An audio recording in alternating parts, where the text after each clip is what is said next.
사랑하는 기쁨의 교회 성도 여러분 안녕하세요. 오늘은 다 같이 레위기 16장 1절에서 10절의 말씀을 함께 묵상하겠습니다. 아론의 두 아들이 여호와 앞에 나아가다가 죽은 후에 여호와께서 모세에게 말씀하시니라. 여호와께서 모세에게 이르시되 너의 형 아론에게 이르라.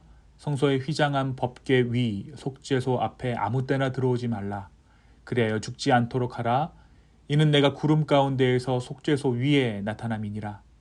아론이 성소에 들어오려면 수송아지를 속죄제물로 삼고 숫양을 번제물로 삼고 거룩한 세마포 속옷을 입으며 세마포 속바지를 몸에 입고 세마포 띠를 띠며 세마포 관을 쓸지니 이것들은 거룩한 옷이라.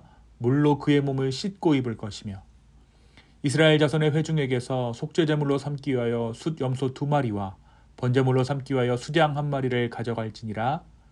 아론은 자기를 위한 속죄제의 수송아지를 들이되 자기와 집안을 위해 속죄하고 또 그 두 염소를 가지고 회막문 여호와 앞에 두고 두 염소를 위하여 제비 뽑되 한 제비는 여호와를 위하고 한 제비는 아사셀을 위하여 할지며 아론은 여호와를 위하여 제비 뽑은 염소를 속죄제로 드리고 아사셀을 위하여 제비 뽑은 염소는 산채로 여호와 앞에 두었다가 그것으로 속죄하고 아사셀을 위하여 광야로 보낼지니라. 아멘. 우리가 아침마다 레위기 말씀을 통해 은혜를 나누고 있습니다. 우리가 어제 묵상한 15장의 말씀은 유출병에 관한 규례를 함께 나누었죠. 유출병이란 가장 일상적이고 자연스러운 신체 현상이었습니다. 그러나 그러한 자연스러운 신체 현상조차도 부정함으로 규정됨을 보여주었죠. 또한 인간의 이러한 부정함 가운데서도 하나님께서 정결하게 되는 길을 마련해 주셨다라고 함께 나누었습니다. 우리의 본성까지도 정결함이 필요하다는 사실 앞에서 우리는 그리스도의 은혜 없이는 설 수 없음을 다시 한번 깨달았습니다. 오늘 우리가 묵상하는 레위기 16장은 이스라엘 공동체의 죄를 대속하는 가장 중요한 예식인 속죄일에 대한 규례를 담고 있습니다. 이 16장은 그동안 개인의 정결함에 초점이 맞춰져 있던 규례들에서 확장되어서 공동체 전체의 정결을 위한 절차로 나아갑니다. 15장까지는 각자의 부정함이 공동체의 거룩함에 어떠한 영향을 주는지를 다루고 있었더라면 하나님 앞에서 거룩함을 유지하기 위해 얼마나 철저한 자기관리와 정결한 삶이 필요한지를 가르쳐 주었죠.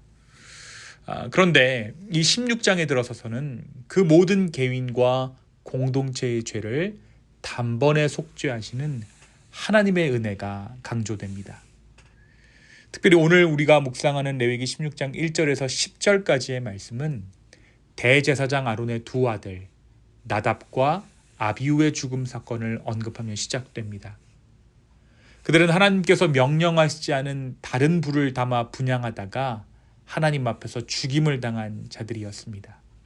이 비극적인 사건은 하나님 앞에 나아가는 일이 결코 가볍게 여길 수 없는 일임을 경고하고 있죠. 거룩하신 하나님께 가까이 나아가는 자는 반드시 하나님께서 정해주신 규례를 따라야 한다라는 것을 우리가 함께 알 수 있었습니다. 하나님은 지성소에 임재하시는 분이십니다. 그 거룩하신 임재 앞에 나아가기 위해서는 아무리 대제사장이라고 할지라도 먼저 자신과 가족의 죄를 속죄해야만 했습니다. 따라서 대제사장은 속죄제물로 숫송아지를, 번제물로 숫양을 준비해서 자신과 가족의 죄를 속한 후 비로소 백성을 위한 중보자의 역할을 감당할 수 있습니다. 하나님 앞에 나아가는 모든 사람이 먼저 자신이 정결함을 입어야 함을 보여주는 중요한 원리가 오늘 이 16장의 본문 가운데 담겨져 있습니다. 이후 그는 이스라엘 공동체 전체를 위한 2마리의 숫 염소를 준비해야 했습니다. 이 두 염소는 각각 다른 방식으로 사용되는데 하나는 하나님께 속죄제물로 바쳐지고 다른 하나는 아사셀을 위하여 광야로 보내는 용도로 제비를 뽑게 됩니다. 이 두 염소는 각각 속죄의 이중적인 성격을 드러내고 있죠. 첫 번째 염소는 하나님께 드려지는 속죄제물로 이스라엘 백성의 죄를 위한 대속의 제사 제물이었습니다. 이 제물은 피를 통해 하나님의 공의를 만족시키고 하나님의 거룩하심 앞에서 죄인이 어떻게 받아들여질 수 있는지를 보여주고 있습니다. 피 흘림이 없이는 사함이 없다라는 구약의 원리를 이 장면이 잘 드러내고 있는 것입니다. 그런데 이 두 번째 염소는 죽이는 것이 아니라 살아있는 채로 아사셀을 위하여 광야로 보내지게 됩니다. 제사장은 두 손을 그 염소 머리에 얹고 온 이스라엘의 죄를 고백한 후 그 죄를 전가시켰습니다. 죄가 백성으로부터 옮겨져 멀리 떠나간다라는 상징적 의미가 바로 이 아사셀 염소 가운데 담겨져 있는 것입니다. 다시 말해 단지 죄를 용서하실 뿐 아니라 하나님께서는 그 죄를 멀리 떠나보내어 다시는 기억지 않으시겠다라는 약속을 이 아사셀의 염소를 통해 시각적으로 이스라엘 백성 가운데 보여주신 것입니다. 사랑하는 성도 여러분, 오늘 말씀은 우리에게 무엇을 말해줍니까? 오늘 말씀에 기록되어져 있는 두 염소의 속죄 사역은 궁극적으로 예수 그리스도의 십자가의 은혜를 보여줍니다. 예수님은 우리의 죄를 위해 흘리신 보혈로 하나님 앞에 온전한 속죄를 이루셨습니다. 또한 우리의 죄를 짊어지고 십자가에서 돌아가심으로 그 죄를 완전히 제거하셨습니다. 그분은 속죄의 제물이자 동시에 죄를 멀리 보내는 아사셀의 염소가 되신 것입니다. 오늘 말씀은 거룩하신 하나님 앞에 나가기 위해서 반드시 죄가 해결되어야 된다라고 이야기합니다. 그리고 그 죄를 대신 짊어질 대속물이 필요하다라는 중요한 진리를 우리 가운데 상기시켜 줍니다. 죄인을 사랑하시는 하나님께서는 우리가 멸망당하지 않도록 속죄의 길을 여시고 자신의 독생자 예수 그리스도를 통해 그 길을 완성해 주셨습니다. 사랑하는 성도 여러분, 오늘 우리는 이 은혜를 가볍게 여겨서는 안 됩니다. 그리스도의 보혈로 말미암아 담대히 지성소로 나아갈 수 있는 특권을 받은 우리는 날마다 이 은혜를 붙잡고 더욱 거룩한 삶으로 응답하며 살아가야 할 것입니다. 죄를 묵인하거나 회피하지 않고 그리스도 앞에 날마다 자백하고 회개하며 속죄의 은혜로 정결함을 입은 자로 살아가야 하는 것이죠. 오늘 이 하루도 이 크신 속죄의 은혜 가운데 거하며 하나님의 임재 앞에 더욱 겸손히 나아갈 수 있는 저와 여러분 되기를 예수님의 이름으로 축원합니다.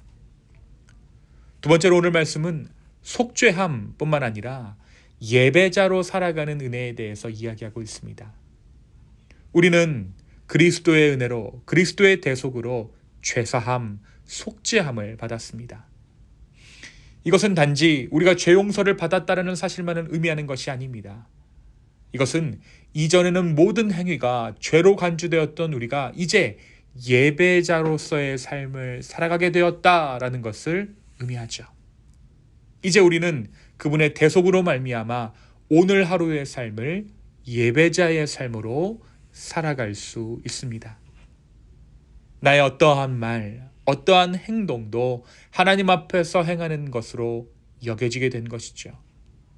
오늘 이 하루 이 예배자의 삶을 살아가게 되었음을 깨달아 하나님 앞에서 내가 모든 일을 행한다는 마음으로 이 하루를 살 수 있었으면 좋겠습니다. 그리고 예배자의 합당한 말과 생각이 주님 앞에서 향기로운 제물이 되어지기를, 그래서 우리의 예배에 합당한 열매를 기대하며 살아갈 수 있는 저와 여러분의 복된 하루 되기를 예수님의 이름으로 축원합니다. 이 시간 함께 기도하시겠습니다. 주님, 다시 한번 그리스도의 속죄함을 묵상합니다. 또한 내 삶이 죄인의 삶이 아니라 속죄함으로 만족하는 삶이 아니라 은혜로 주님 앞에 나아가는 예배자의 삶 되게 하심에 주님 감사합니다. 주여, 다시 한번 주님을 바라봅니다. 주여, 우리를 긍휼히 여겨주시고 오늘 이 하루의 삶을 살아가는 동안 주의 은혜로 덮어지며 주의 은혜로 채워지며 주의 은혜로 앞으로 나아가는 삶 되게 하여 주시옵소서. 주님 감사합니다. 이 모든 말씀 예수님의 이름으로 기도하였습니다. 아멘.